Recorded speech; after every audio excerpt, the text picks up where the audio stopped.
I got a question for you guys. What is innovation?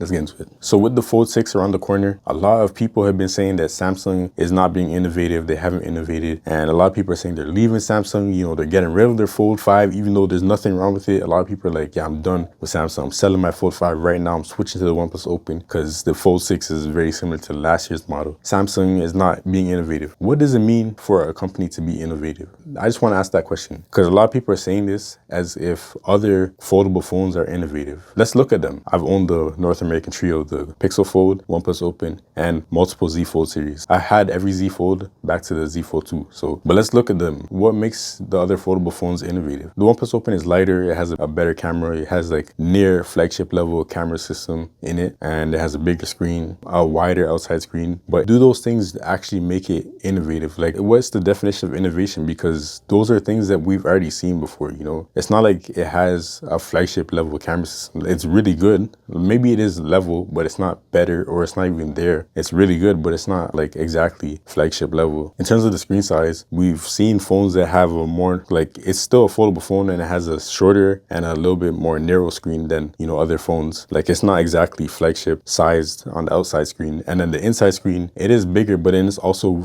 closer to a square aspect ratio. So a lot of things are not optimized for that aspect ratio in the first place. The difference between horizontal landscape and vertical portrait is nearly non-existent on the inside screen for the OnePlus Open. So how innovative is that actually? And then on top of that, it has the selfie camera off to the side on the inside. I'm not trying to fight anyone, but is that actually innovation? I would say the weight is maybe innovation, but not necessarily, because we got the Honor Magic V2, which is a really light foldable phone. All right, wait. As I'm editing this video, there's something that I really just realized and I gotta talk about. So when we talk about innovation, I'm comparing these three phones right here as I'm talking about them in the video. And I'm just looking at the specs and stuff like that, you know, side by side. And really, in my opinion, the only innovative things about these two phones that people love to say are the thickness, which, as you can see, the Honor Magic V2 is pretty slim. The OnePlus Open is slimmer than the Z Fold 5. And then these are the Fold 5's numbers. It's not the slimmest, but it's pretty slim if you really think about it. And then we have the weight. The Honor Magic V2 is pretty light for a foldable phone at 231 grams for the vegan leather back,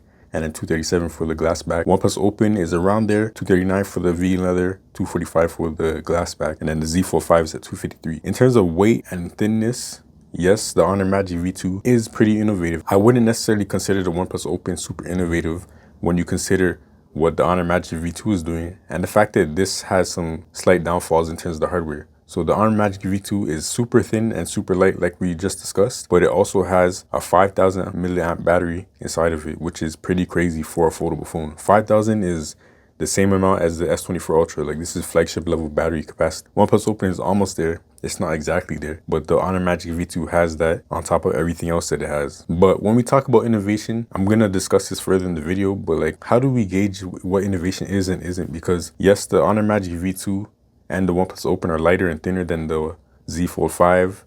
The OnePlus Open has better cameras. The V2, I don't think has better cameras than the Z Fold 5. I think it's pretty comparable based on what I've seen. And I feel like the Z Fold 5 might even be better. But when it comes to innovation, how do we really gauge that? Because the OnePlus Open, as you see here, has an IPX4 splash resistance. So a splash resistant, it's not water resistance. You know, it doesn't have the certification to go underwater and live underwater for a long time like the Z Fold 5 can. The Honor Magic V2, pretty sure it doesn't have any IP rating. So this is not splash resistant or water resistant at all officially. Z Fold 5, when you go over here, you got water resistance IPX8, 1.5 meters underwater for 30 minutes.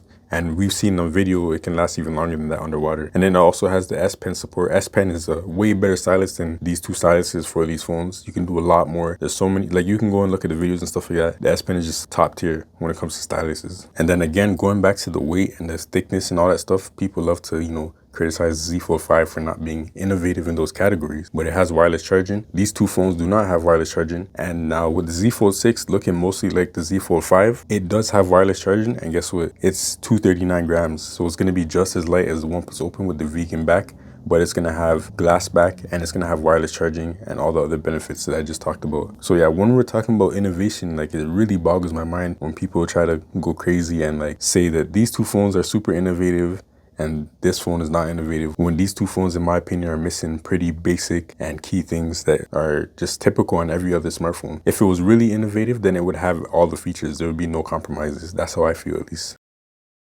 And on top of having all these things that I'm talking about, the Z Fold 6 is still going to be thinner than the Z Fold 5. So Samsung is still making the device slimmer and thinner and more lightweight, but still keeping all the features, still keeping it the most complete foldable phone package on the market, in my opinion. And it's super thin. I think the closest we have to innovation in a foldable phone is probably the Honor Magic V2 because of the thinness, because of the battery size that's inside of that phone, and the pen support on the outside screen. Maybe that is the latest innovation too on the OnePlus Open, pen support on both screens. But everything else, I don't know if I would call it innovation, personally. There's no wireless charging. The OnePlus Open doesn't have water resistance like the Fold 5. The Fold 5 is full IPX8, so which means like I can put that into deep water and I can leave it there for a minute and it will be fine. The OnePlus Open doesn't have that certification. So no wireless charging, no actual water resistance. Like, I'm sorry, like there's sacrifices to get to certain levels. Even between the two different colorways of the OnePlus Open, the green one is a little bit more heavier because it uses glass on the back, and the vegan leather one is a little bit lighter because it doesn't use glass. And I'm not gonna lie, when I used that vegan leather version, it was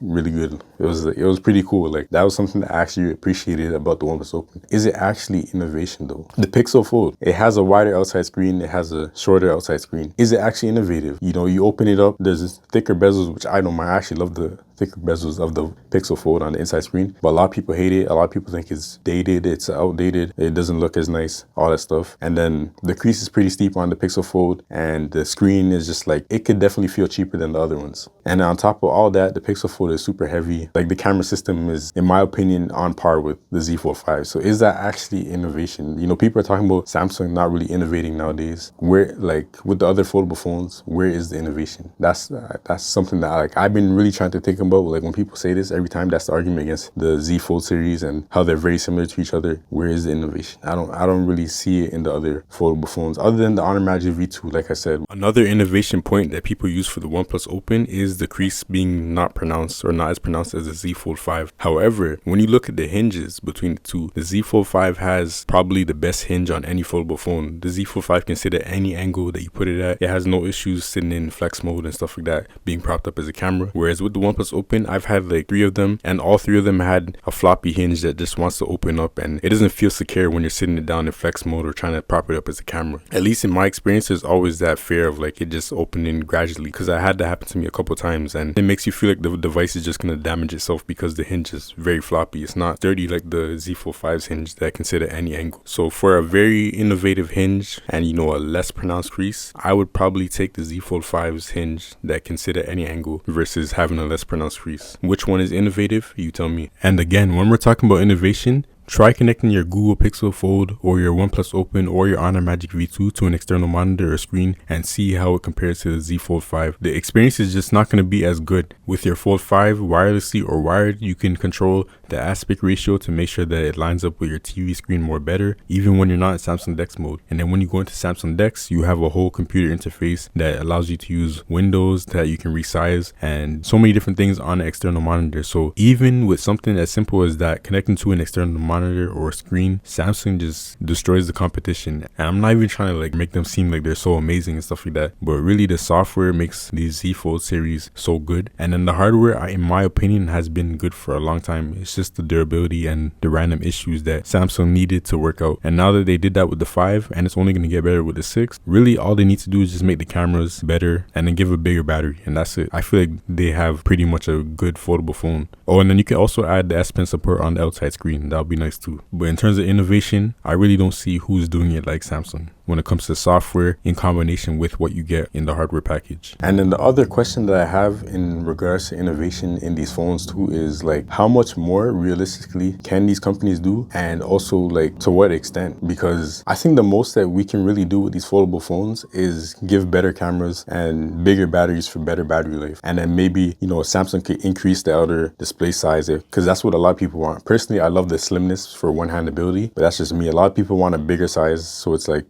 S24 Ultra on the outside and then it opens up. A lot of people want that, and that's what they can do. But even if Samsung did those things, even if Samsung put flagship cameras, a bigger battery, and increased the outer display size to S24 Ultra level, you know, a big normal phone size on the outside, would that be innovation? Like I still don't see that as innovation, because other companies have been, you know, making bigger foldable phones for a long time, but they haven't really been called innovation. Like people have said like, oh yeah, that's looks really nice, that's what Samsung should be doing and stuff like that, but it hasn't really been considered innovation. And on top of all that too, those phones, they've been having that kind of hardware, but no wireless charging, no water resistance, and the software is not as good as Samsung's. In my opinion, it's not even on the same level for a lot of those phones. OnePlus Open is probably the closest, but even still, it's not up here, like the One UI software for foldable phones. And then my other thought with that is like, if let's say Samsung made those changes, like since the Fold 4, they put better cameras, bigger outside screen, bigger battery, and they like kept it like that, even if it's really good,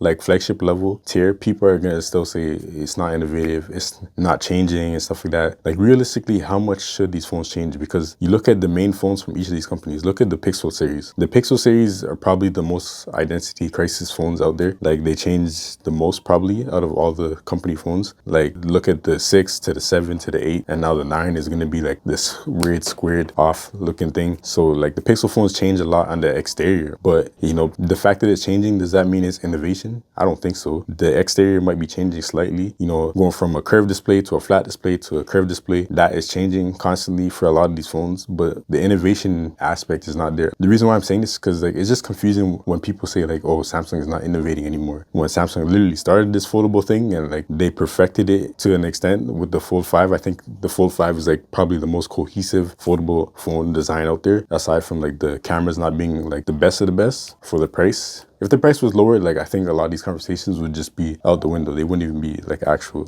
conversations. Yeah, when you look at the Pixels, you look at the iPhones, you look at the S series, literally look at any smartphone manufacturer out there, look at their series of phones, and there's not going to be that much innovation if you really think, like realistically, smartphones have peaked a long time ago. Like smartphones, there's not really many ways for them to go, not really many things to change. That's why we have things like nothing phones, and we have things like, you know, Xiaomi trying different things every single year, where like one year they had like the outside screen, like a little small display on the camera module. We have the flip series and stuff like that. Like smartphones have peaked a really long time ago. So like no matter how much you change the exterior, you can increase the size, you can make the size smaller, you can curve the display, you can flatten the display. The innovation is kind of gone. Like there's not really much room to innovate necessarily. I feel like, in my opinion, the innovation comes down to the software level. That's where like I feel like there's real room to innovate and like create something new in the smartphone space, and even just technology. I feel like technology is kind of like at a point where it's like it's really good. You know, we got things really small, really slim, but like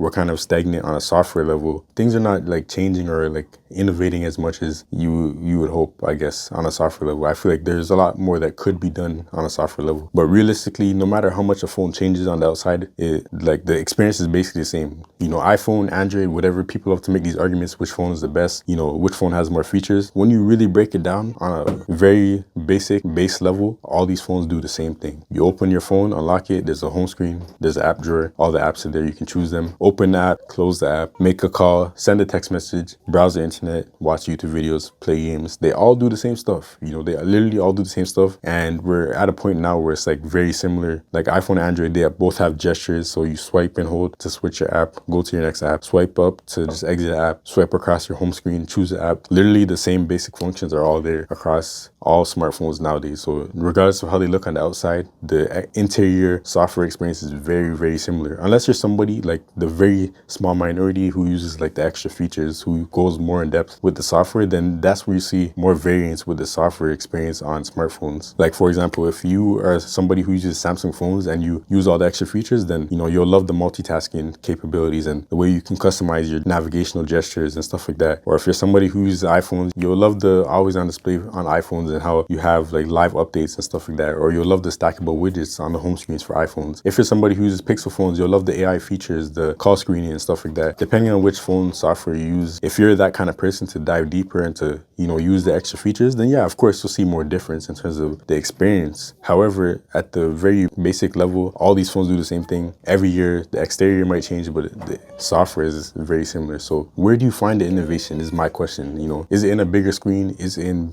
better battery life? Is it in better cameras on these phones. It could be, honestly, like the 1-inch sensors on some of the Chinese smartphones out there, that, in my eyes, that's innovation. That is taking smartphone photography to another level, and I can't wait to see 1-inch sensors here in North America. Like, we need that. Samsung, you know, stop lacking on it, fam. Bring that here. When we get that, then, you know, we're innovating. Well, we already have that innovation, so it would be nice to see that come over here to North America. But yeah, I think like sensor size might be the next innovation for smartphone photography and smartphone cameras, but that's about it. If the Z Fold series gets the S line, you know, the flagship level cameras, that will, I'm gonna love it. I'm not gonna lie to you, I'm gonna love that. It's gonna be blessed. But is that innovative? Not necessarily. It's just a quality of life improvement. That's what I see it as. A bigger screen, that's just a quality of life improvement for a lot of people. So yeah, I guess my question is, where, what, how is the innovation? You know, what should Samsung do in your eyes to continue innovating? Because I feel like they already innovated more than like 99% of the industry. That's it. I'm not saying that I like that the phones are very similar every year. I do think that we need flagship cameras on the Z Fold series. Bro, I'm using my Z Fold 5 right now with the viewfinder. The external screen is the viewfinder, and it's just my main phone. I do everything on it. Better cameras, better thermals, better performance, sustained performance, so I can video edit on my phone. Once we get that on the Z Fold series, I promise you I'm not touching no other phone, bro. But I love Android phones, but if Apple makes a folding iPhone, because iPhones already have good performance, if Apple makes a folding iPhone with good performance, I can video edit on LumaFusion with no random glitches, no slowing down, no stuttering. I'm sorry, Android warriors, Samsung Knights, Google Mafia, I'm sorry, bro. I'm switching. You already know, man. We out.